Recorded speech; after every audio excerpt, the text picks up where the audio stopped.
When we think of witches, it's quite easy to imagine a typical wart-nosed woman soaring on a broomstick, or some old hag stirring a ladle through a cauldron of boiling goo. Some might imagine them with pointy hats or hideous green skin, whilst others might look to more modern interpretations. Whether it be a nose-twitching housewife, a know-it-all heroine, or a trio of wicked sisters, the actual history of witches and their tales are a lot more darker in nature.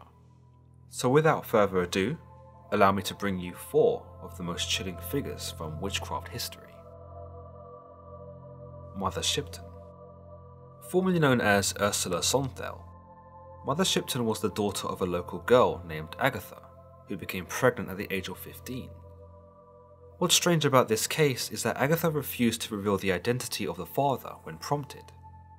She had no family, and due to this, it wouldn't be long before the village deemed her as something of a freak and banished her from the village. She would find refuge in a cave on the outskirts of Knaresborough by the bank of River Nid.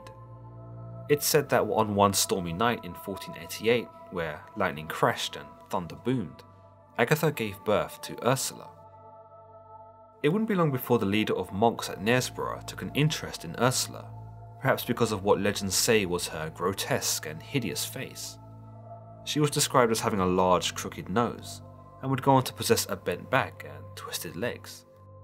Even as a child, she was a horrifying thing to comprehend, and it would lead many to speculate as to whether Agatha had conceived the child with Satan himself, hence her unwillingness to share the father's identity.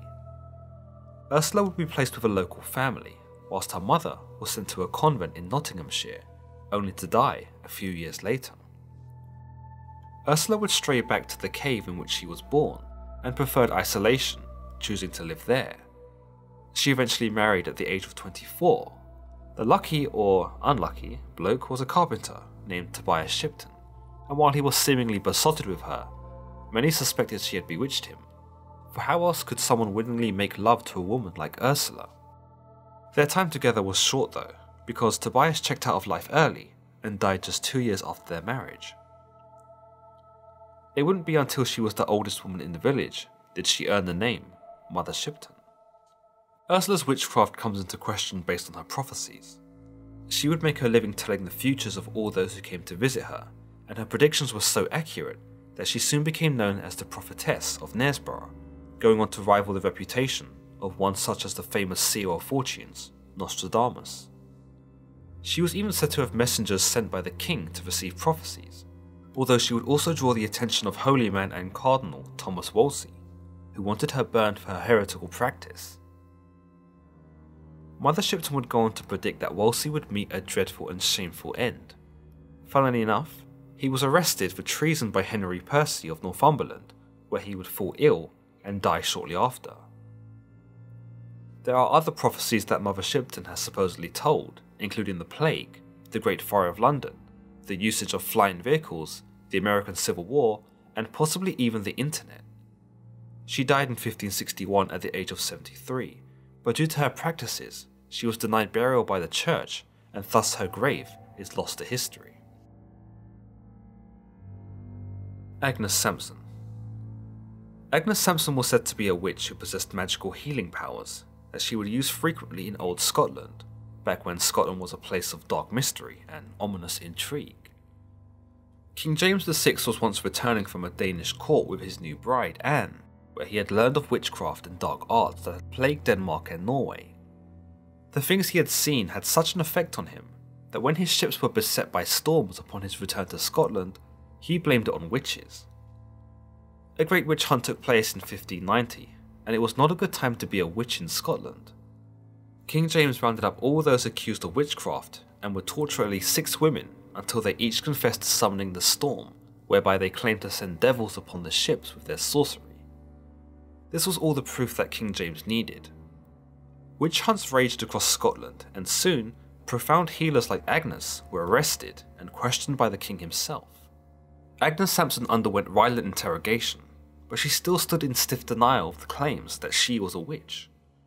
She was imprisoned and brutally tortured, but still she would not confess to anything that even implied that she was studying the dark arts.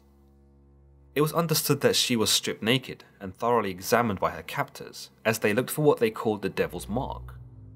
Supposedly, the devil would mark his witch servants in an area of their body that was not easily found. The idea was that so long as the mark remained hidden, the witch would never confess. Therefore, Agnes was shaven in every area of her body, and lo and behold, her captors found the mark of the devil upon her private parts.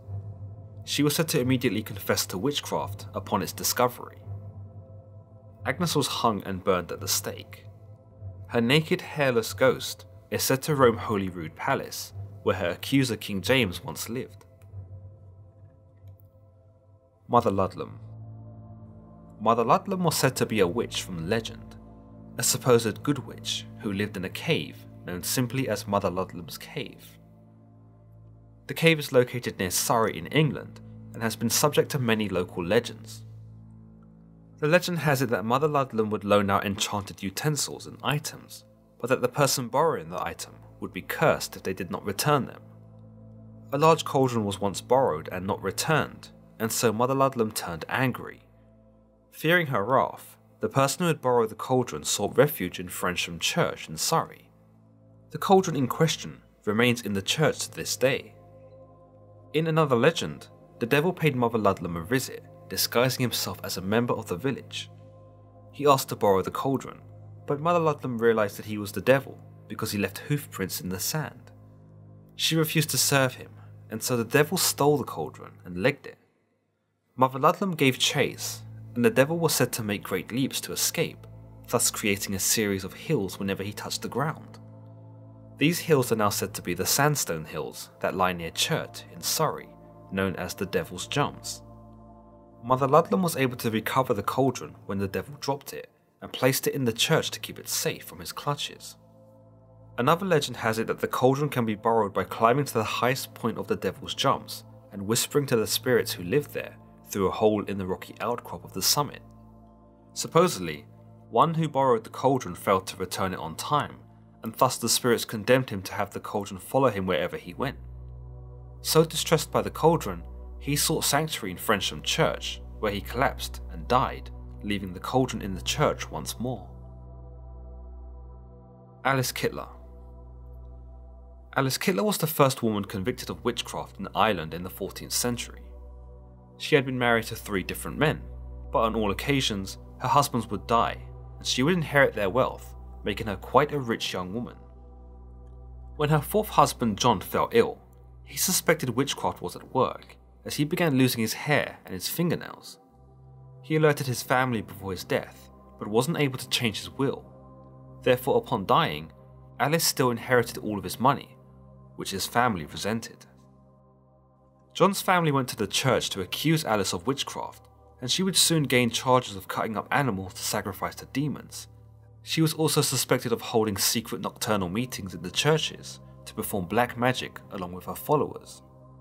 One story has it that she even mated with demons to enhance her own powers. After the charges were put in place, Alice fled from Ireland to London, where she disappears from history. However, her maidservant was not so lucky. She was tortured by her captors and eventually confessed to most of the crimes accused against Alice, going on to implicate her in witchcraft and usage of the dark arts. She was flogged and burned at the stake. The fate of Alice Kittler, though, remains unknown. As always guys, if you've enjoyed today's video, then please give it a thumbs up and don't forget to subscribe. Let me know in the comments below of any other witches or figures from the occult that you'd like to see covered here. Until next time guys.